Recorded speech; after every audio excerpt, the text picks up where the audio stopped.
আমরা স্ট্যাটিস্টিক্যাল থার্মোডাইনামিক্সটা পড়ব। একটা থার্মোডাইনামিক সিস্টেম সেটা ইনফাইনাইট সংখ্যক অ্যাটম বা মলিকিউল দিয়ে তৈরি হয়। ইনফাইনাইট মানে কিন্তু এই নয় যে তার সাইজটা বিরাট হতে হবে। ইনফাইনাইট ইন দ্যাট সেন্স যে সেখানে সব ধরনের বৈশিষ্ট্য বিলং করছে। অর্থাৎ আমি যদি বলি যে আমি 10টা মলিকিউল এখানে ভরে দেবো যাদের ভেলোসিটি এই, তার জন্য কিন্তু সিস্টেমের ক্যারেক্টারিস্টিক্সগুলো চেঞ্জ হবে না। যেমন pressure, volume, temperature, entropy etcetera, এই যে থার্মোডাইনামিক প্রপার্টিগুলো একটা থার্মোডাইনামিক সিস্টেম ম্যানিফেস্ট করে, সেগুলো পরিবর্তন হবে না যদি আমি কিছু মলিকিউলকে বের করে নিই বা নতুন কিছু মলিকিউলকে সিস্টেমের মধ্যে ইন্ট্রোডিউস করি। কখন সম্ভব? যদি সেখানে একটা হিউজ ভ্যারাইটি অফ সেই প্রপার্টিটা থাকে। যেমন একটা মলিকুলের ভেলোসিটি রেঞ্জ করতে পারে ফ্রম 0 to ইনফিনিটি একটা গ্যাসিয়াস সিস্টেম নিলে। তো একটা গ্যাসিয়াস যদি সিস্টেম হয়, থার্মোডাইনামিক সিস্টেম হয়, যদি সেটা গ্যাসীয় হয়, তাহলে সেখানে ভেলোসিটি 0 to ইনফিনিটি মধ্যে রেঞ্জ করবে এবং প্রচুর মলিকিউল থাকবে। বিভিন্ন বেগ নিয়ে প্রচুর মলিকিউল সেখানে এক্সিস্ট করবে। তাই কিছু মলিকিউলকে সেখান থেকে যদি বের করে নেওয়া হয় বা কিছু মলিকিউলকে যদি বাইরে থেকে ইন্ট্রোডিউস করা হয়, তাহলে প্রপার্টির কিন্তু এমন কিছু পরিবর্তন হবে না। সেই সেন্সে এটাকে বলা হয় থার্মোডাইনামিক সিস্টেম। বা একটা বেলুন যদি নিই আমরা, সেই বেলুনে এখানটাতে যতগুলো মলিকিউল যে বেগ নিয়ে ধাক্কা মারছে কোনো এক সেকেন্ডে, ঠিক তার পরের সেকেন্ডে ওই মলিকিউলটা হয়তো নেই, কিন্তু অত সংখ্যকই মলিকিউল ওই বেগগুলো নিয়েই কিন্তু ধাক্কা মারছে, কিন্তু মলিকিউলগুলো পাল্টে গেছে। তারা এখন অন্য দেওয়ালে ধাক্কা মারছে, অন্য জায়গাতে ধাক্কা মারছে বা ভিতরে চলে এসছে। তাহলে এই যে এই বেলুনটার ভিতরের দেওয়ালে প্রতিটি স্কোয়ার সেন্টিমিটারে, প্রতিটি একক ক্ষেত্রফলে যে একই সংখ্যক মলিকিউল একই ভেলোসিটি নিয়ে ধাক্কা মারবে, অথচ মলিকিউলগুলো পাল্টে পাল্টে যাচ্ছে, এটা কখন সম্ভব? যখন ইনফাইনাইট কালেকশন আমি নেব, তখন এটাকে থার্মোডাইনামিক সিস্টেম বলা হবে। আর তখন বেলুনটা এইভাবে একই রকমভাবে ফুলে থাকবে। যদি এরকম না হতো যে কিছু মলিকিউল এখন এখানে ধাক্কা মারলো, সেই বেগগুলো নিয়ে আর পরে মলিকিউলগুলো ধাক্কা মারলো না পরের সেকেন্ডে, তাহলে এটা চুপসে যাওয়া বা ফুলে যাওয়া উচিত। কিন্তু আমরা দেখতে পাই যে বেলুনটা ইউনিফর্ম থাকে। এবার একদিন বা দুদিন পর বেলুনটা চুপসে যায়, কারণ ডিফিউশন বা এফিউশন হচ্ছে, ছিদ্র ব্যাপন হচ্ছে, হাওয়া বেরিয়ে যায়, তার কারণে প্রেশারটা ফল করে, ভলিউমটা কমে যায়, সেটা আলাদা জিনিস। তাহলে এই থার্মোডাইনামিক সিস্টেমে যেখানে ইনফাইনাইট কালেকশন অফ কনস্টিটিউয়েন্ট রয়েছে, তার কিছু থার্মোডাইনামিক প্রপার্টি দেখা যায়, যেমন pressure, volume, temperature, entropy gives free energy etcetera etcetera. কিন্তু থার্মোডাইনামিক লসগুলো যখন তৈরি হয়েছিল based on this properties, based on the system, তখন কিন্তু অ্যাটমিক থিওরি আবিষ্কার হয়নি। So atomic theory was not introduced while developing the thermodynamic laws. Hence, thermodynamic laws are independent of the constituent. Thermodynamics সিস্টেমের constituent নিয়ে মাথা ঘামায় না। প্রেশারটাকে sense করে, ভলিউমটাকে sense করে, কিন্তু প্রেশারটা যে মলিকিউলগুলো ধাক্কা মারছে, সেই ধাক্কার ফলে যে মোমেন্টামের এক্সচেঞ্জ হচ্ছে, মোমেন্টামের এক্সচেঞ্জের ফলে তৈরি হচ্ছে force per unit area is pressure, এইভাবে কিন্তু থার্মোডাইনামিক সিস্টেম ভাবে না। সে প্রেশারের অন্য ডেফিনিশন দেয়, অন্য স্টেট ফাংশনের রেসপেক্টে সেই ডেফিনিশনটাকে তৈরি করে। কনস্টিটিউয়েন্ট নিয়ে কিন্তু একদমই মাথা ঘামায় না থার্মোডাইনামিক সিস্টেম। কনস্টিটিউয়েন্ট নিয়ে কে মাথা ঘামালো প্রথম? Kinetic theory. কাইনেটিক থিওরি প্রথম কনস্টিটিউয়েন্ট নিয়ে মাথা ঘামালো, এবং সেখানে কয়েকটা ডেভেলপমেন্ট আমরা দেখেছি, যেমন P = 1/3 mn/v c/RMS²। মলিকিউলগুলো র্যান্ডম ভেলোসিটি নিয়ে মুভ করছে, ranging from 0 to infinity in random direction, innumerable number of molecule. এই কনসিডারেশনটাকে ধরে এই জিনিসটাকে ধরে আমরা প্রেশারের এই এক্সপ্রেশনটা বের করতে পেরেছি, considering the molecular form of a system. সেখান থেকেই প্রেশারটাকে জেনারেট করতে পেরেছি। সেই প্রেশারটা দেখা যাচ্ছে এক্সপেরিমেন্টের সঙ্গে ম্যাচ করে যাচ্ছে এবং এখান থেকে ডিরাইভ করা যায় পিভি ইকুয়াল টু এনআরটি। এটা আমরা দেখিয়েছি গ্যাস নামক যে চ্যাপ্টার প্লে লিস্টে আছে, সেখানে আমরা এগুলো সব ডিটেলসে দেখিয়েছি। কিন্তু একটা মলিকিউল সে কি দিয়ে গাইডেড? একটা মলিকিউল তাকে চোখে দেখা যায় না, কিন্তু যেখানে ইনফাইনাইট কালেকশন থাকবে তাকে চোখে দেখা যাবে, তাকে হ্যান্ডেল করা যাবে। It is a macroscopic system.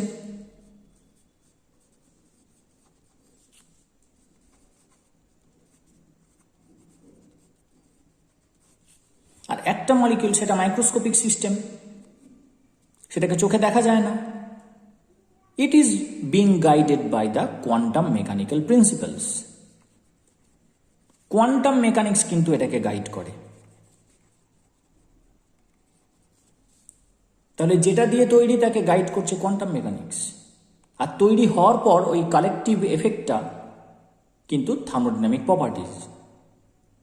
তাহলে তাই যদি হয়, তাহলে এই কোয়ান্টাম মেকানিক্যাল যে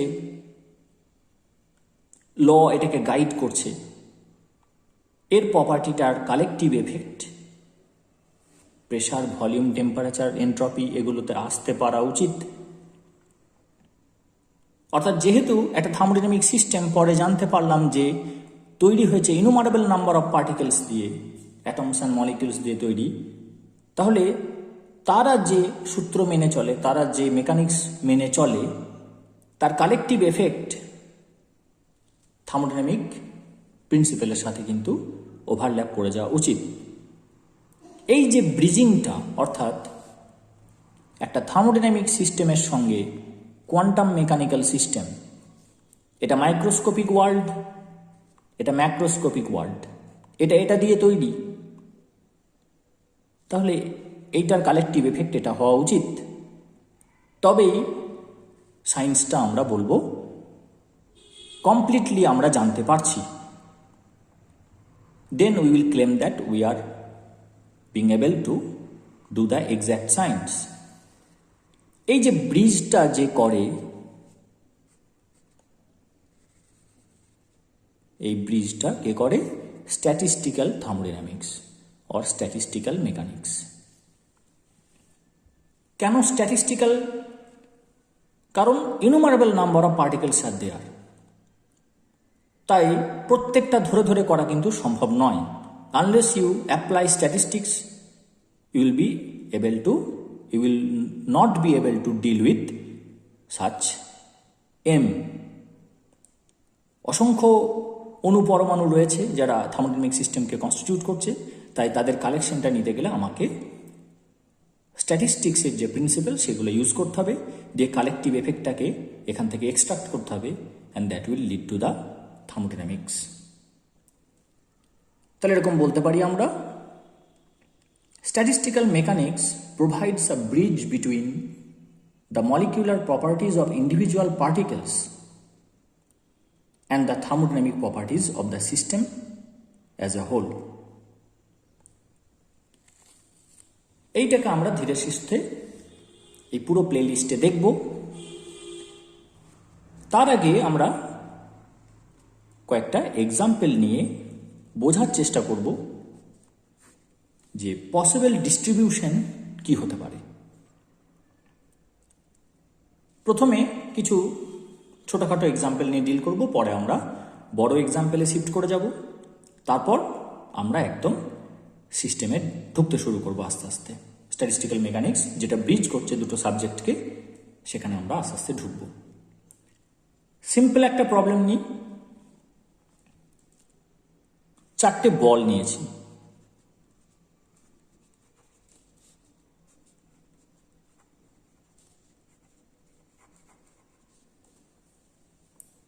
বলগুলো হচ্ছে ডিস্টিংগুইশেবল, দেখে চিনতে পারা যাবে, ABCD। আমি চারটে রঙও দিয়ে দিতে পারি। আর আমি বক্স নিয়েছি দুটো, একটা বক্স এক্স, একটা বক্স ওয়াই।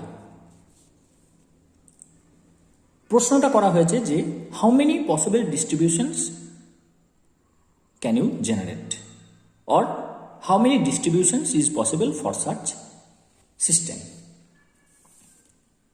চারটে বলকে দুটো বক্সে রাখবো, সেটা 5 রকম হতে পারে। তাদেরকে বলা হচ্ছে কমপ্লেক্সন বা ম্যাক্রোস্টেট। দেখিনি কিরকম। I can put all the 4 balls in box X.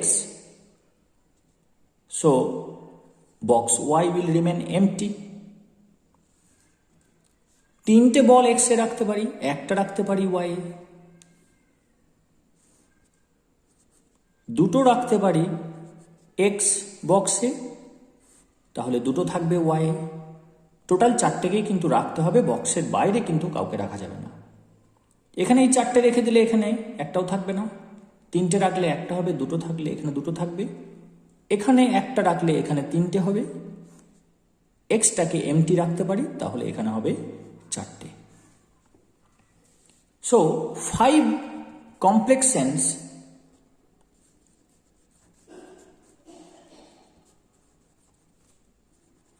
or microstates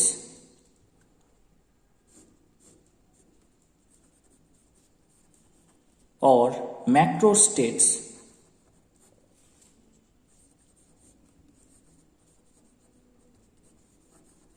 are possible. এগুলো কিন্তু ম্যাক্রোস্টেট, অর্থাৎ একটা স্টেট হতে পারে যে 4-0, একটা 3-1, একটা 2-2, একটা 1-3, একটা 0-4। যেহেতু বলগুলো ডিস্টিংগুইশেবল, দেখে চেনা যায়, তাহলে এদের আবার কিন্তু অ্যারেঞ্জমেন্ট সম্ভব। তাহলে 5টার মধ্যে যে কোনো একটা আমরা ডিটেলস আলোচনা করে দেখি কি হয়। সে 2-2,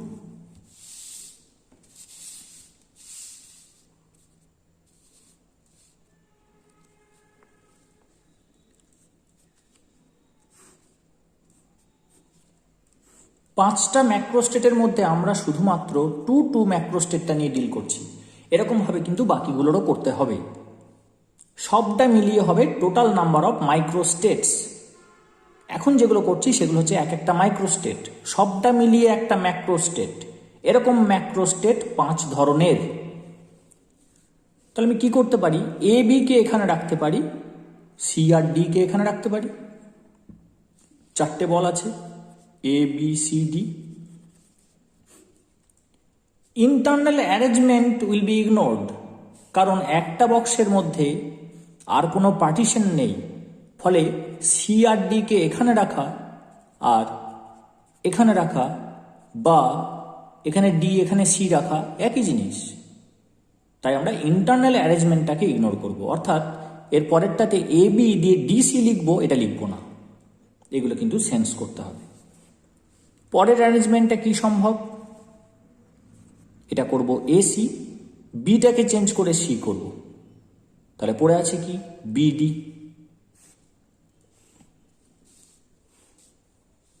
বি হয়ে গেছে, সি হয়ে গেছে, এবার করব এডি, তাহলে পড়ে আছে বিসি। এর সবগুলো হয়ে গেছে, তাহলে এবার বি নেব, বিসি নেব, তাহলে পড়ে থাকবে এডি। এবার কেউ বলবে এডি বিসি তো হলো, তাহলে আবার কেন না, এক্স এ এডি ছিল, ওয়াই এ বিসি আছে, এবার ওয়াই এ এডি নিয়েছি, এক্স এ বিসি দিলাম। তাহলে পরেরটা বি এর পাশে থাকবে, সি ছিল, এবারে ডি দিলাম, তাহলে এটা হবে এ আর সি। তাহলে এ হয়ে গেল, এ এ এ, বি বি হয়ে গেছে, এবার পড়ে আছে সি, সি এর পাশে একটাই আছে ডি, তাহলে এখানে থাকবে এ বি। কটা পেলাম, 6 মাইক্রোস্টেট। তাহলে দুটো বক্সে কত রকম ভাবে আমরা সাজাতে পারি সেটা দুটো ধাপ। প্রথমে কটা কটা করে থাকবে, 4 0 1 3 2 2 3 1 0 4, 5 রকম হলো। সেই এক একটার আবার আমরা বিভিন্ন রকম করতে পারি, কারণ এগুলো ডিস্টিংগুইশেবল, চিনতে পারা যায়, ইনডিস্টিংগুইশেবল নয়। তার মধ্যে একটা আমরা নিয়ে দেখলাম 2 2টা যে 6 রকম হচ্ছে। এরকম করে বাকিগুলোও বের করতে হবে। বাকিগুলো বের করার পর টোটালটা যোগ করলে আমি পাবো total number of microstate possible for the system. অর্থাৎ 2টো বক্স আর 4টে ডিস্টিংগুইশেবল বল এত ধরনের মাইক্রোস্টেট জেনারেট করতে পারে। একটা সিনেমা হলে আমি যদি অডিয়েন্সের দিকে একটা ক্যামেরা লাগাই, সিনেমার পর্দাতেই যদি মাথাতে লাগানো থাকে অডিয়েন্সের দিকে, এবং সিনেমাটা যদি থ্রিলার হয়, খুব টান টান উত্তেজনাযুক্ত একটা সিনেমা, প্রতিটা শব্দই যেখানে ইম্পর্টেন্ট এবং অডিয়েন্স কোয়ালিটি অডিয়েন্স, সেক্ষেত্রে কি হবে? আমি যদি পরপর পরপর ছবি তুলে যাই, যদি 1000 ছবি তুলি ওই 3 ঘন্টা সিনেমায়, তাহলে দেখবো ছবিগুলো খুব একটা ভ্যারি করছে না, কারণ সবাই মন দিয়ে দেখছে, নড়াচড়াটা করছে কম। কিন্তু যদি একটা কমার্শিয়াল ফিল্ম হয়, বাজে একটা ফিল্ম হয়, এই নায়ক এলো গাড়ি নিয়ে, সিটি মারতে লাগলো, অডিয়েন্স হই হুল্লোড় চলছে, কেউ কেউ বেরিয়ে চলে গেল, কেউ ঢুকছে, কেউ দাঁড়িয়ে আছে, সেখানে কিন্তু অনেক ধরনের ছবি উঠবে। এখনই দেখবো কেউ গালে হাত দিয়ে আছে, এখনই সে পাশের জনকে খুঁজছে, এখনই সে বাচ্চা ছেলে চুলে মুঠি ধরে টানছে, এরকম নানা রকম দেখব। তাহলে যতগুলো এরকম অ্যারেঞ্জমেন্ট সম্ভব তত বেশি মাইক্রোস্টেট, যত বেশি মাইক্রোস্টেট তত বেশি এনট্রপি। Entropy means randomness. তাহলে আমরা এইভাবে রিলেট করছি, যত রকম অ্যারেঞ্জমেন্ট সম্ভব তত বেশি র্যান্ডমনেস। তাহলে এই নাম্বার অফ মাইক্রোস্টেটের সঙ্গে আমরা এনট্রপিকে রিলেট করতে চলেছি। তারপর এনট্রপি থেকে আমরা বাকি থার্মোডাইনামিক প্রপার্টিজে চলে যাব। এটাই আমাদের কিন্তু উদ্দেশ্য। কিন্তু বিষয়টা অত সহজ নয়, আমরা আস্তে আস্তে কঠিনের দিকে এগোবো, তারপর জালটাকে গুটিয়ে আনবো। তাহলে এটা হচ্ছে একটা সিম্পলেস্ট এক্সাম্পল। এবার যদি এরকম করি, example 2, I am considering 4 oscillators.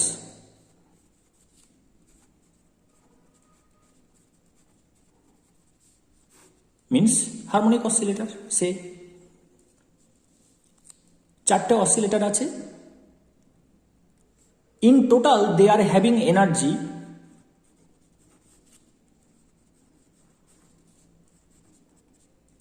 4 epsilon. কে কত কিন্তু আমি বলছি না, কেউ 0 হতে পারে, কেউ একাই 4 এপসাইলন হতে পারে, কেউ 2 এপসাইলন হতে পারে, কিন্তু ফ্র্যাকশনাল হবে না।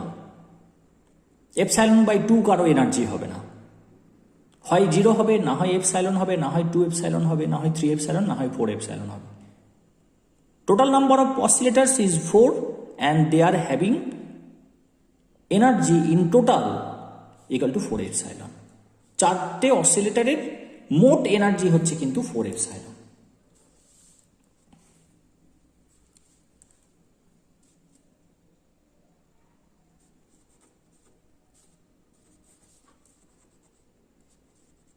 নাম্বার অফ অ্যারেঞ্জমেন্টস এটা বের করতে হবে।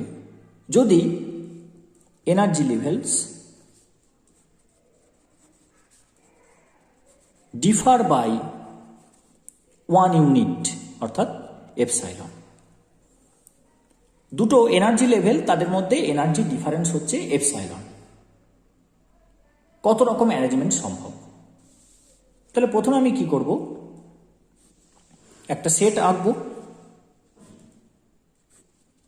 এটার এনার্জি 0, এটা এপসাইলন, এটা 2 এপসাইলন, এটা 3 এপসাইলন, এটা 4 এপসাইলন। তাহলে প্রথম যে অ্যারেঞ্জমেন্টটা সম্ভব, একটাকে আমি এখানে দিলাম, একটা অসিলেটরকে, একটাকে এখানে দিলেই কিন্তু এনার্জি 4 এপসাইলন হয়ে গেল। তাহলে টোটাল এনার্জির ক্রাইটেরিয়াটা কিন্তু ম্যাচ করে গেছে। তাহলে বাকিদেরকে আমি কোথায় রাখতে বাধ্য? আমি এখানে রাখতে বাধ্য। তাহলে এটা কি সিস্টেম? এটা 4000 সিস্টেম। এটা হচ্ছে কিন্তু ম্যাক্রো স্টেট।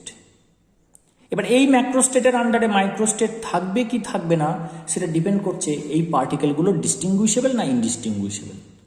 আপাতত আমি ধরে নিচ্ছি যে এগুলো হচ্ছে ইনডিস্টিংগুইশেবল।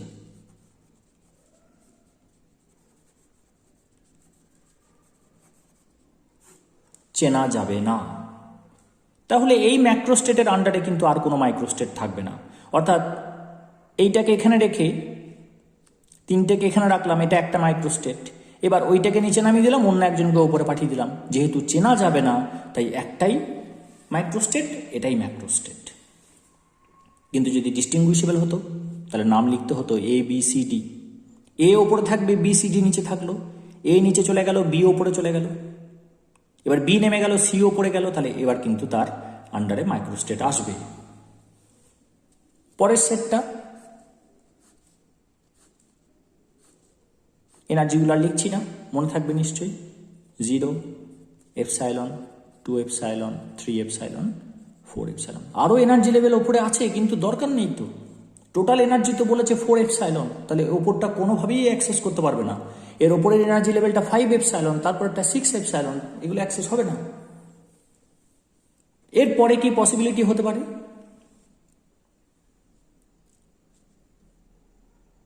একটাকে 3 এপসাইলনে দিলাম, একটাকে এপসাইলনে দিলাম,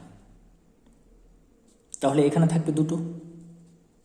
তাহলে 0 0 1 আর 3 কটা হলো? টোটাল এনার্জি কত হলো? 3 আর 1 4, তাহলে 4 এপসাইলন টোটাল এনার্জি হলো। এটা কি কোড হবে? 3 এনার্জি নিয়ে আছে, 1 এনার্জি নিয়ে আছে, 0 0 এনার্জি নিয়ে আছে। এটা একটা ম্যাক্রো স্টেট। এটার মাইক্রো স্টেট হবে তখনই যদি এগুলো ডিস্টিংগুইশেবল হয়, এ বি সি ডি হয়। আরেকটা কি হতে পারে?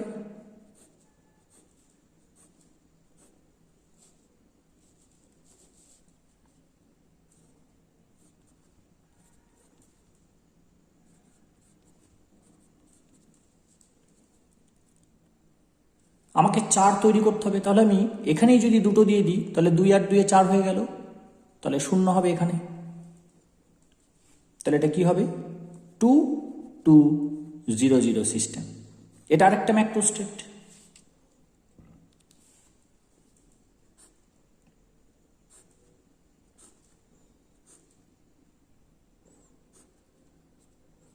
Zero epsilon, 2 epsilon, 3 epsilon, 4 epsilon.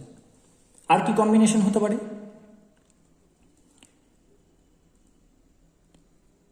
একে যদি দুটো রাখি আর 2 যদি একটা রাখি আর 0 যদি একটা রাখি, তাহলে 2 1 1 2, তাহলে 4 হয়ে গেল, এটা 0, তাহলে এটা হবে 2 1 1 0 সিস্টেম।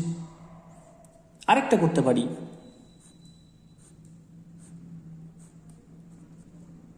সরি এটা 0,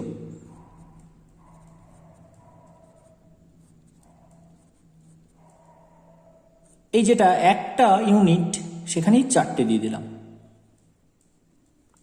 তাহলে 4 × 1 4 এপসাইলন, তাহলে এটা হচ্ছে 1 1 1 1। তাহলে এখানে 4 × 1 4 হলো, এখানে এটা 0 2 1 1, তাহলে 4, এখানে দুটো আছে 2 এ, বাকিগুলো 0-তে, তাহলে 2 2 4, এখানে 3 এ একটা আছে, 1 এ একটা আছে, তাহলে 3 আর 1 4, এখানে 4 এ একটা আছে, বাকিগুলো 0-তে আছে, তাহলে 4 বাকিগুলো 0, সব মিলিয়ে কিন্তু সবগুলোরই টোটাল এনার্জি কিন্তু 4 এপসাইলন আসছে। আর সেটা আমাকে মেনটেন করতে হবে। 4টে অসিলেটর আছে, টোটাল নাম্বার অ্যারেঞ্জমেন্ট কটা হলো? 1 2 3 4 5, 5টা অ্যারেঞ্জমেন্ট হলো, 5টা ম্যাক্রো স্টেট। তার আন্ডারে কিন্তু মাইক্রো স্টেট থাকবে না, কারণ বলেছে ইনডিস্টিংগুইশেবল। হোমওয়ার্ক থাকলো ডিস্টিংগুইশেবল হলে কি হবে? একই জিনিস, সব এক। তাহলে এক্সাম্পল 3 হচ্ছে same as example 2 but the oscillators are distinguishable. অসিলেটারগুলো কিন্তু ডিস্টিংগুইশেবল হবে। সেক্ষেত্রে কতগুলো অ্যারেঞ্জমেন্ট হবে? এইগুলোই হবে ম্যাক্রোস্টেট বা কমপ্লেক্সেন। দেয়ার উইল বি 5 কমপ্লেক্সেন, কিন্তু এগুলোর আবার ভাগ হবে। ABCD ধরতে হবে, তাদের প্রত্যেকটার ভাগ বের করতে হবে।